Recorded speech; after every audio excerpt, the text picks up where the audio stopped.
Shalom semuanya, senang kembali dalam program Deep Talk with Pastor. Kita akan melanjutkan tadarusan Alkitab kita dari kitab Amsal ya. Sebelum kita mulai, kita tundukkan kepala, kita berdoa. Bapak yang baik, terima kasih buat hari ini kami bisa melanjutkan tadarusan Alkitab kami. Berikan kami hikmat marifat-Mu, Roh Kudus tolong kami, sehingga ayat-ayat yang kami mau baca dari Amsal 7 ini bisa terang dan kami bisa memahami bagaimana kami harus hidup yang menyenangkan Tuhan. Bicara kepada kami, jangan satupun kami yang Kau lalui. Haleluya. Amin. Kita siapkan Alkitab kita, Bapak Ibu. Kita akan membaca dari Amsal pasal yang ke-7, Saudara ya. Amsal pasal yang ke-7, dan kita akan membaca dari ayat pertama sampai seterusnya. Bersama saya ya. 3, 1 ya. Hai anakku, berpeganglah pada perkataanku dan simpanlah perintahku dalam hatimu. Berpeganglah pada perintahku dan engkau akan hidup. Simpanlah ajaranku seperti biji matamu.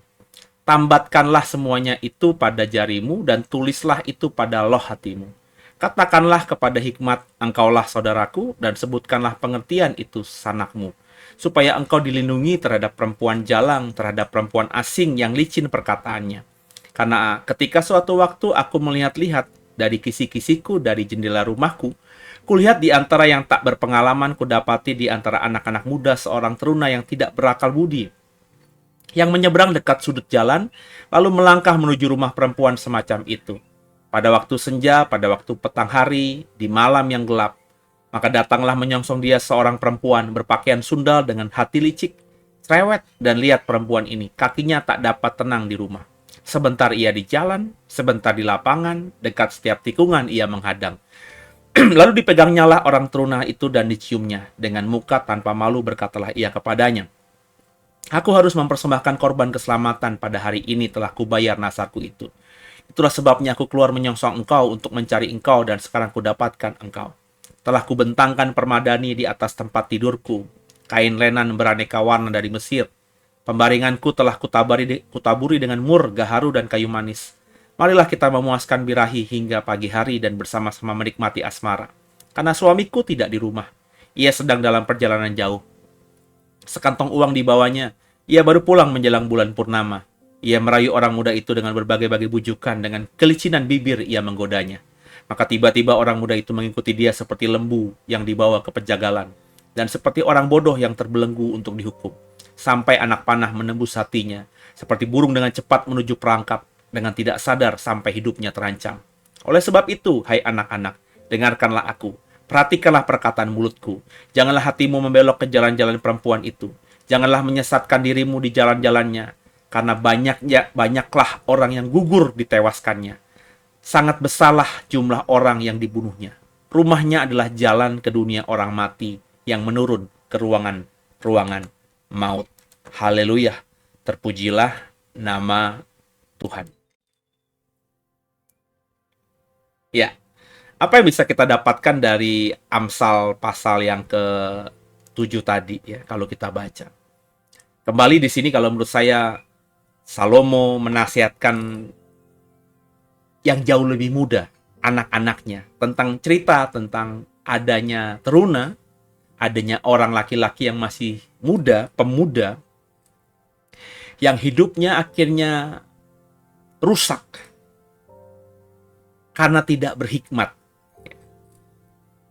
Rusak karena tidak berpengetahuan. Kenapa? Karena diceritakan tadi, terikat, tergoda dalam bujuk rayu perempuan sundal. Ya. Yuk Bapak Ibu semua kekasih Tuhan, kita belajar memaknai ini lebih dalam lagi. Bukan bicara semata perempuan sundalnya tentu. Bicara mengenai kita harus memahami kebenaran. Maka Salomo tadi di ayat-ayat awal mengatakan, simpanlah perintahku dalam hatimu ya. Jadi yang kita pelajari, bahwa Salomo ingin bahwa kita ini mendengarkan apa yang dia sarankan. Jadi kita harus, ini bicara tentu nasihat juga ya. Seperti saya bilang berkali-kali, biasanya nasihat orang tua atau yang lebih tua dari kita, terutama diberikannya kepada kita yang masih darah dagingnya, itu nasihat-nasihat yang baik. Terlebih kita bicara ini nasihat Salomo juga, dan inilah firman Tuhan. maka kita harus mendengarkannya. Salomo berharap, peganglah perintahku dengan hidupmu, simpanlah dalam hatimu, simpanlah ajaranku seperti biji matamu sendiri, kau jaga, tambatkanlah semua itu pada jarimu, tulislah itu pada loh hatimu. Agar kita tidak seperti anak muda tadi, yang hidupnya berantakan, masa mudanya berantakan, menuju kebinasaan, karena tergoda, terjerat dalam bujuk rayu perempuan sundal. Perempuan sundal sekali lagi bukan bicara mengenai pelacur semata, ya, tapi bicara mengenai godaan-godaan dunia ini, godaan-godaan kedagingan. Ya bisa perempuan, bisa juga kekayaan harta, bisa juga jabatan. Nah, supaya kita tidak binasa gara-gara tiap tadi ya, 3T ya, tahta, harta, wanita tadi ya.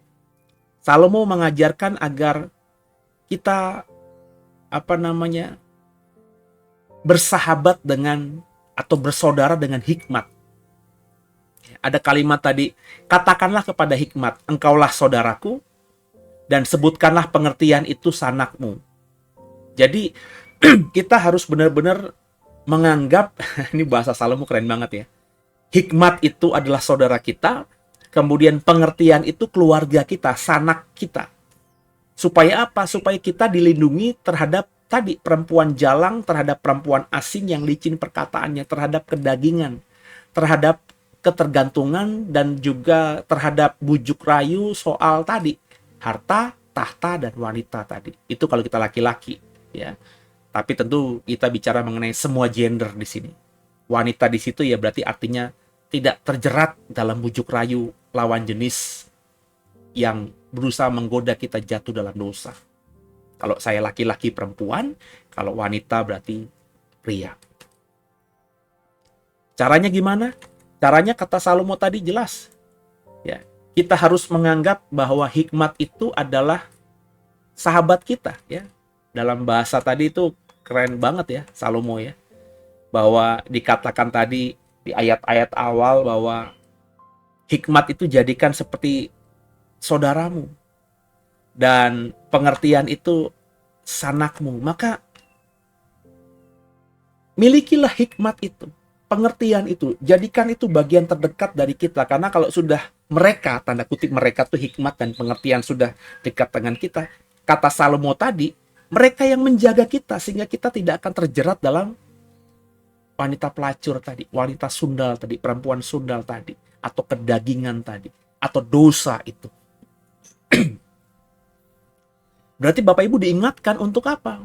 Untuk benar-benar mendapatkan hikmat. Jadikan saudara kita. Jadikan darah daging kita.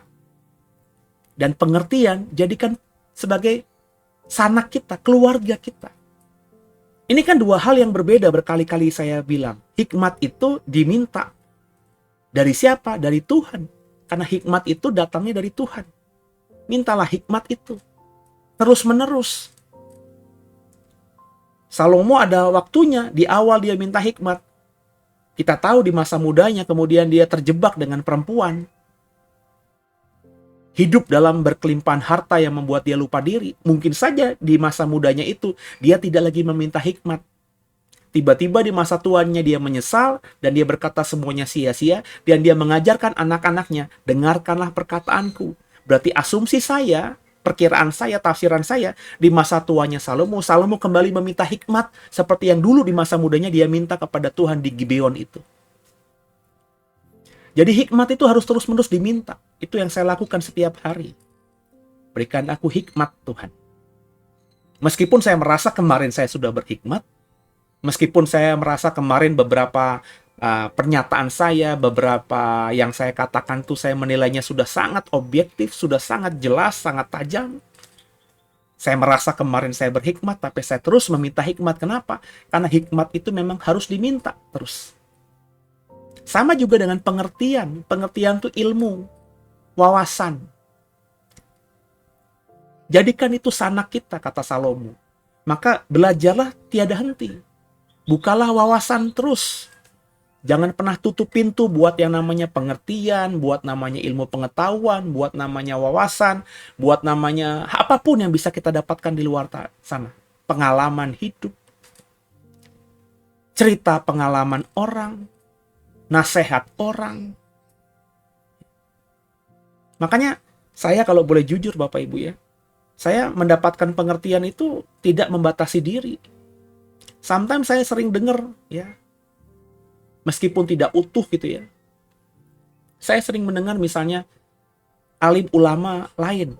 Saya udah pernah berkata ya, saya punya beberapa bante. Bante itu pendeta Buddha yang meskipun usianya masih muda atau juga yang lebih senior dari saya ada satu dua ya, yang kalau apa nyangkut di sosial media saya itu saya dengarkan. Saya bukan mendengarkan ajaran iman dia, tapi pengertian dia, wawasan dia, ilmu yang dia mau sampaikan kepada saya lewat sosial media mereka. Saya juga punya kesukaan untuk mendengarkan misalnya ustadz-ustadz, dalam hal ini sih bukan ustadz ya, tapi kiai-kiai yang saya tahu memang mereka belajar, sehingga mereka bukan saja paham tentang kitab suci mereka atau agama mereka, tapi dengan ilmu yang mereka pelajari, mereka punya wawasan yang luas. Ya, mereka kadang mengemasnya dalam sebuah ceramah agama, tapi lebih pada menasehati, memberikan masukan. Tentu dalam perspektif mereka banyak kutip juga kitab suci mereka, itu saya abaikan, tapi nasihat mereka itu yang saya dengar. Saya juga punya, kalau boleh dibilang, favorit beberapa rabi-rabi. Tentu rabi-rabi yang bukan di Indonesia, tapi rabi-rabi yang memang dari luar. Saya nggak perlu sebut lah ya, tapi paling tidak ada 3 orang nabi yang setiap mereka upload, karena rabi-rabi ini termasuk rabi-rabi yang paling aktif di sosial media gitu ya. Ketika mereka upload video mereka di YouTube gitu ya, saya karena sudah subscribe, saya mendapatkan informasinya dan saya dengar. Saya mendengarkan bukan saya akhirnya mau belajar tentang perspektif Yahudi, enggak. Saya coba memahami cara berpikir mereka, sebab mereka jauh lebih senior dari saya. Mereka orang yang merasa dirinya orang beragama sesuai dengan pemahaman agama mereka. Tentu mereka punya sesuatu yang bisa kita dapatkan. Pemahaman, wawasan, cara mereka melihat sesuatu, itu yang saya suka. Saya juga sering mendengarkan beberapa orang yang kadang pemikirannya tidak selalu menurut saya benar gitu ya. Kalau di politik itu, saya nggak suka dengan cara berpikirnya Rocky Gerung gitu, misalnya ya. Dari dulu saya ngerasa ini orang aneh gitu ya. Tapi saya coba belajar mendengarkan perspektifnya dia. Nangkap ya Bapak Ibu ya. Jadi saya coba, kenapa sih dia kok nyeleneh gitu pemikirannya kalau menurut saya. Tapi saya akhirnya, oh iya, memang harus seperti itu. Saya juga harus memahami pemahaman-pemahaman yang tidak saya sukai, supaya saya punya pemahaman yang lebih komprehensif lagi. Saya suka misalnya bagaimana ketika Prof. Reinhard Kasali ya, mencerahkan dengan pemikiran-pemikiran dia. Ya, saya suka nonton podcast-podcast yang nambah wawasan. Bahkan podcast yang bicara soal budaya atau video-video. Kalau saya kemarin hari Minggu saya pernah sampaikan ya. Karena saya orang Jawa, saya suka sekali mendalami budaya Jawa saya. Ya. Kalau udah di umur hampir 50 tahun ini mendalami budaya Jawa dengan banyak baca buku, dan saya juga masih ada kerinduan semangat untuk mengajar Alkitab, kayaknya udah nggak ada waktunya lagi belajar buku sejarah Jawa itu. Untuk baca waktunya nggak ada, ya. Kemudian untuk riset juga kayaknya nggak ada. Maka saya lebih memilih supaya saya juga upgrade, saya coba cari video di YouTube atau program-program di YouTube yang bicara soal budaya Jawa ini. Ketemulah saya sama satu channel namanya Asisi. Ya. Orangnya namanya Asisi, bikin channel namanya Asisi. Ya, sering menggali soal perspektif budaya Jawa, candi-candi, sejarahnya, ya, latar belakangnya. Bagi saya dia mengajar cukup membagikan informasi ya, cukup komprehensif, dan itu cukup ya membuat saya paham. Ketika saya tahu, oh Candi Sewu tuh begini, oh Candi Pawon tuh begini, oh Borobudur tuh begini, Prambanan tuh begini ya. Jadi saya lebih paling nggak punya pemahaman yang lebih dalam daripada apa yang saya dapatkan dulu ketika di SD. Kan kita belajar ya candi, masih ingat saya, Candi Prambanan itu Wangsa Sanjaya ya, terus Borobudur itu Sailendra, bener ya? Apa kebalik? Pokoknya antara Sanjaya dan Sailendra ya. Bagaimana mereka menguasai Jawa saat itu ya, satu Hindu, satu Buddha ya, tapi mereka tetap rukun dan damai karena di zamannya Sailendra kalau tidak salah ya, yang Buddha juga mengizinkan ada banyak orang-orang Hindu yang hidup ya. Ketika Sanjaya yang Hindu berkuasa, dia juga masih menghargai kehidupan orang-orang yang beragama Buddha. Tidak ada pertentangan atau ribut gara-gara agama di zaman Nusantara itu ya. Saya masih ingat cerita itu. Itu yang menjadi akhirnya Indonesia Bhinneka Tunggal Ika katanya ya. Tapi ya sedih aja ya. Beberapa tahun yang kemarin sebelum FPI itu dibubarkan kan kita menjadi negara yang hampir-hampir kehilangan identitas binekanya itu ya.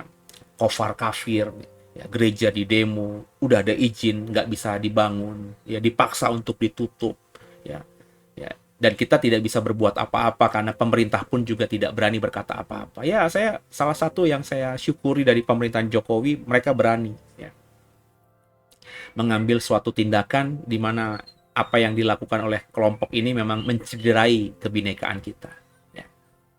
Nah, maka saya tidak akan milih orang-orang yang menjadi calon pemimpin, entah itu wali kota, bupati, gubernur, apalagi presiden dan wapres yang didukung oleh orang-orang yang model begitu. Kan orang-orangnya masih ada, meskipun organisasi FPI-nya sudah dibubarkan, organisasi HTI, Hizbut Tahrir Indonesia sudah dibubarkan, tapi kan orang-orangnya, pentolan-pentolannya masih ada, bebas.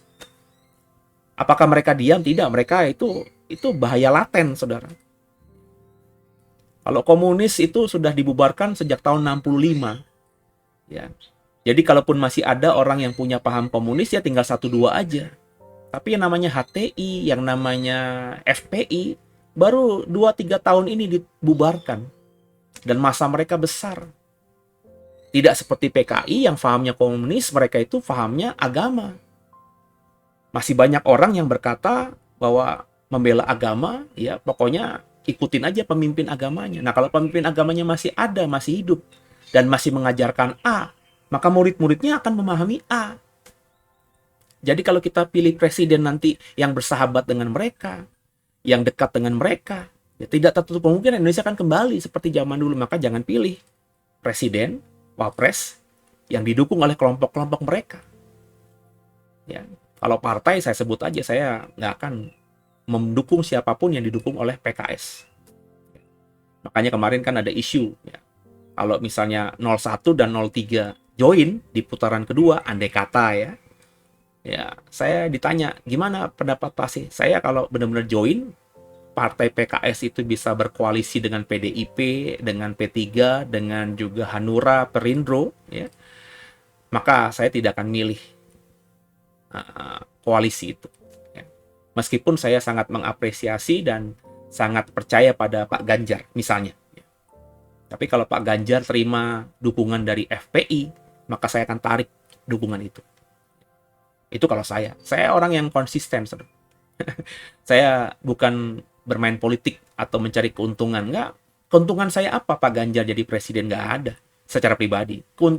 Jeleknya apa? Kerugian saya apa kalau Pak Presiden nggak jadi presiden juga secara pribadi? Nggak ada. Jadi saya kalau misalnya pro dengan Pak Ganjar, kontra dengan Pak Anies dan juga Pak Prabowo, itu bukan karena person secara pribadi, tapi saya memikirkannya buat Indonesia ke depan. Maka ketika orang yang saya anggap bagus, tapi berkoalisi dengan partai yang menurut saya nggak bagus, maka saya tidak akan pilih dia sebagus apapun orangnya. Mendingan saya tidur aja pas nanti pilpres itu. Ya. Jadi, nah itulah saya gitu. Ya. Karena saya kepengen tadi ya, menjadikan yang namanya hikmat itu adalah apa namanya bahasanya tadi itu saudara kita ya, dan juga pengertian sebagai sanak kita. Maka wawasan itu saya perlebar, saya dengar siapapun ya. Sehingga kalau boleh tahu ya, saya punya wawasan yang lumayan lah. Ya, tadi hari ini kalau Bapak Ibu jadi member dari channel YouTube ini, Bapak Ibu akan mendapatkan materi tentang perang dan peralatan perang yang akan kira-kira digunakan di akhir zaman. Itu bicara mengenai peralatan perang. Bicara mengenai peralatan perang 4.0, 5.0, apa saja bentuknya. Apa urgensi saya sebagai seorang pendeta belajar soal itu? Atau mempelajari itu? Nggak ada, kan? Nggak akan saya jadikan bahan khotbah gitu. Tapi dengan saya belajar itu, wawasan saya berkembang. Saya bisa ngebayangin nanti kalau perang akhir zaman terjadi 30 tahun lagi, 20 tahun lagi, 50 tahun lagi, kira-kira perangnya modelnya seperti apa. Saya bisa ngebayangin. Karena saya menambah wawasan itu. Toh hari-hari ini teknologi sudah mempermudah kita bisa mendapatkan semua informasi dengan cepat, dengan mudah, dan instan. Dulu untuk mendapatkan informasi ini, untuk bisa memahami misalnya peralatan alutsista, alat utama sistem pertahanan 4.0, 5.0, kita mungkin harus ikut Lemhanas dulu. Harus buka banyak buku literatur dulu. Sekarang ini gampang sekali. Dengan internet, saya dibantu dengan ChatGPT juga, harus saya akui. Dengan YouTube, dengan Google, ya. Semua informasi yang saya dapatkan dari semua yang saya bisa dapatkan ini, saya kolaborasi. Saya buat kesimpulan, tentu benar apa tidaknya ya namanya saya dengan keterbatasan, tapi paling tidak saya sudah menyimpulkan. Berapa banyak saudara yang tahu peralatan perang 4.0, 5.0, bahkan 6.0? Ya. Berapa banyak Bapak Ibu yang paham kita nih, Indonesia ini, TNI kita ini punya pesawat tempur kan? Itu pesawat tempur yang kita miliki. Paling Bapak Ibu cuma tahu, oh ada MiG 29 ya. Ada juga yang paling masih dipakai tuh F-16 ya. Bapak Ibu tahu nggak itu pesawat F-16 itu generasi apa? Generasi berapa? Kita kadang nggak tahu. Ya. Itu teknologi tahun berapa tuh pesawat F-16 tuh dibangun? Ternyata tahun 80-an Bapak Ibu. Sama kemarin ketika Menhan kita Pak Prabowo mau beli pesawat Mirage 2000, itu Mirage 2000 itu dioperasionalkan 1982. Berarti ketika di riset, disiapkan, diteliti, dibangun, diproses ya, akhirnya terbentuklah atau terciptalah Mirage 2000 bisa terbang. Itu kan berarti kan puluhan tahun sebelum tahun 80-an. Berarti teknologinya tahun 60-an, tahun 70-an Bapak Ibu. Nah, kita mau beli pesawat yang terbang perdana tahun 80-an dengan teknologi beberapa puluh tahun sebelumnya untuk angkatan perang kita di 2024. Coba. Kalau bagi saya orang awam, ini sesuatu yang aneh. Ya. Padahal kita sudah memasuki perang Ukraina Rusia, sudah membuktikan bahwa perangnya sudah bukan perang pesawat dengan pilot, tapi nirawak atau drone. Kita sudah punya memang beberapa drone itu. Dan asal Bapak Ibu tahu aja, saya kulik-kulik, Indonesia punya drone buatan siapa? Buatan Israel. Kita menolak kerjasama sama Israel. Kita membenci Israel. Tapi kita punya teknologi perang dari Israel. Meskipun kita tidak beli langsung karena nggak ada hubungan diplomatik ya. Jadi kita beli itu pakai calo. Ya kasarnya calo lah. Jadi lewat calo itu membeli dari Israel, terus akhirnya disampaikan kepada kita.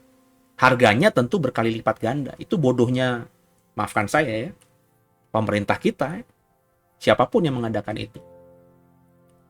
Beli kok sama calo gitu. Gengsi untuk membangun hubungan diplomatik. Padahal dengan membangun hubungan diplomatik dengan Israel, kita bisa membeli teknologi mereka yang canggih itu ya dengan langsung, dan kita juga bisa berperan dalam menyelesaikan masalah konflik Israel-Palestina. Kalau bagi saya itu. Ya. Kalau saya sepakat bahwa apa yang sudah dicita-citakan di konferensi Asia Afrika juga diamanat di pendahuluan konstitusi kita bahwa kita itu harus mendukung kemerdekaan setiap bangsa. Ya, Palestina itu ya kita harus dukung ya. Karena faktanya suka nggak suka itu sudah menjadi sebuah komunitas, ada bangsa Palestina. Meskipun kita harus akui, saya sendiri mengajarkan bahwa bangsa Palestina itu tidak ada hubungannya dengan Filistin di zaman dulu. Jadi mereka memang sebenarnya tidak punya hak di tanah itu. Tapi biar bagaimanapun bangsa Palestina atau bangsa Arab ini memang dalam sejarahnya pernah meninggali tanah perjanjian. Kenapa? Karena Israel sejak abad ke pertama sudah diaspora, sudah diusir sama Romawi. Yang menguasai tanah Palestina ya akhirnya orang-orang setempat, orang-orang Arab. Nah, mereka inilah kemudian yang akhirnya mengaku sebagai bangsa Palestina. Karena tinggal di tanah Palestina, disebut Palestina dihubungkan juga dengan Filistin yang dulu memang sebelum Israel masuk mendiami tempat itu. Ya. Itu soal bisa di multitafsir ya, bisa kita perdebatkan ya.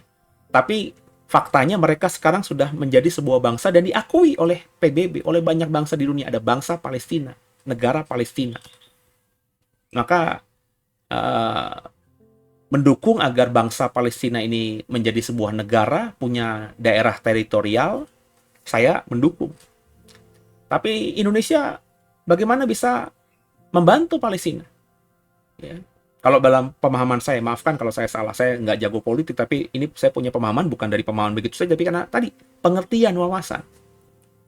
Kita nggak bisa berbuat apa-apa sejak konferensi Asia Afrika sampai sekarang soal Israel-Palestina. Kenapa? Karena kita tidak membangun hubungan diplomatik dengan Israel. Kita cuma calok doang, berusaha agar Palestina bisa jadi negara, punya wilayah, berdamai dengan Israel, tapi kita nggak bisa langsung berhubungan. Israel juga tentu tidak akan mendengarkan kita. Siapa kita? Meskipun kita negara muslim terbesar, punya negara dengan wilayah yang besar, rakyat yang nomor keempat terbesar di dunia. Tapi siapa kita? Kita nggak punya akses, nggak punya hubungan diplomatik. Kita tidak mengakui Israel. Tapi kita kepengen Israel berdamai dengan Palestina. Ini kan nggak masuk akal. Makanya saya berkali-kali dalam status saya di Facebook, di Instagram, kalau saya jadi presiden, saya akan ngikutin Gus Dur. Saya akan membangun hubungan diplomatik dengan Israel, berusaha untuk mengambil keuntungan dari Israel yang memang sangat canggih dan pinter-pinter itu, teknologinya saya ambil. Ya. Ethiopia hari ini tidak kelaparan karena daerah Ethiopia yang kering miskin Afrika itu menjadi hijau lewat apa? Teknologi pertanian Israel. Indonesia yang punya lahan yang subur, katanya ditanam apa aja bisa tumbuh. Bayangin, kalau kita juga mengaplikasikan teknologi pertanian Israel, kita akan semakin jadi negara yang luar biasa kaya raya. Tapi kita nggak bisa buat. Kenapa? Karena kita tidak punya hubungan diplomatik dengan Israel. Jadi membangun hubungan diplomatik itu untuk keuntungan kita sendiri. Sekaligus ketika kita sudah membangun hubungan diplomatik, kita bisa ngobrol. Kita bisa ketemu langsung sama Perdana Menteri Israel. Kita juga punya kedutaan besar di sana. Mereka punya kedutaan besar di Jakarta atau nanti di IKN. Kita bisa membangun komunikasi, jadi penengah yang benar-benar bersahabat dengan Israel, bersahabat juga dengan Palestina. Semoga kita lewat persahabatan dengan dua negara yang lagi bertikai ini, kita bisa cari jalan keluar. Jadi penengah yang baik. Itu logika, tapi nggak terjadi. Pemerintahan apapun tidak akan pernah membuat ada negara Palestina merdeka. Kalau cara diplomatik kita, sejago-jagonya apapun diplomat kita. Saya tidak bilang Bu Menlu itu tidak jago dalam diplomasi ya. Cuma ya karena konstitusi kita begini, ya, maka canggihnya Bu Menlu mestinya lebih luar biasa. Saya sangat yakin dengan kualitasnya Bu Menlu sekarang dan para diplomat kita yang memang beberapa generasi ini, beberapa rejim ini diakui luar biasa, itu bisa lebih dahsyat lagi. Andai kata presidennya, andai kata seluruh rakyatnya berpikir dengan logika, bukan cuma sentimen agama. Nah ini pengertian harus didapatkan. Maka baca banyak hal, baca koran Bu, Pak. Ya, nambahkan wawasan. Nah kalau kita sudah menjadikan hikmat sebagai saudara kita, kemudian juga pengertian sebagai sanak kita, maka mereka nanti yang kata Salomo akan melindungi kita dari jerat. Kalau dalam konteksnya Amsal tadi, dari jerat pelacur, perempuan jalang. Tapi dalam makna terdalam, kita akan dilindungi dengan apa? Dengan jahatnya dunia. Kita akan terus berjalan dalam jalannya Tuhan, terima berkat dari Tuhan, sampai akhirnya kita sampai di rumah yang disiapkan Tuhan buat kita. Yerusalem baru, langit baru, bumi baru. Maka Amsal 7 mengatakan, dengarlah aku, kata Salomo.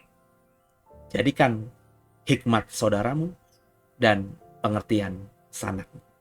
Semoga diberkati, semoga memotivasi kita untuk menjadi manusia yang jauh lebih baik ke depannya. Kalau diberkati, di-share program ini ke banyak orang Kristen lainnya. supaya mereka juga semakin dapat pemahaman kebenaran. Jangan lupa di like, jangan lupa di subscribe kalau belum. Tolong juga bantu dalam doa supaya program ini semakin jadi berkat. Dan juga jangan lupa juga untuk mendukung ya. Kalau Bapak Ibu diberkati dengan dana mau mendukung pelayanan ini, ayo loh ya, jangan sungkan-sungkan ya. Dan kami akan mengelolanya dengan baik sehingga program-program di Due channel ini semakin lama semakin tajam, semakin berani, semakin memberkati ya. Kita berkolaborasi. Saya dalam hal ini berbagi apa yang Tuhan taruhkan ke saya. Bapak Ibu yang diberkati misalnya dengan berkelimpahan harta bisa mendukung lewat program ini, lewat dana yang Bapak Ibu taburkan. Dan saya berjanji di hadapan Tuhan akan mengelolanya dengan baik sehingga nama Tuhan yang dipermuliakan dengan semua tadi. Gitu ya. Tundukkan kepala kita doa. Makasih Tuhan buat hari ini kami belajar dari Amsal 7 untuk menjadikan hikmat sebagai saudara dan pengertian sebagai sanak. Agar kami dilindungi oleh semua tadi dan hidup kami di bumi ini diberkati. Ampuni kami atas segala salah dosa kami. Yesus Kristus kaulah Tuhan Juru Selamat kami yang hidup. Dan ke dalam tangan-Mu lah kami serahkan tubuh jiwa roh kami. Roh Kudus tolong mampukan kami. Bukan cuma cakap jadi pendengar, tapi cakap juga jadi pelaku firman. Haleluya, terpujilah nama Tuhan Yesus. Amin. Selamat malam, sampai jumpa besok ya. God bless you.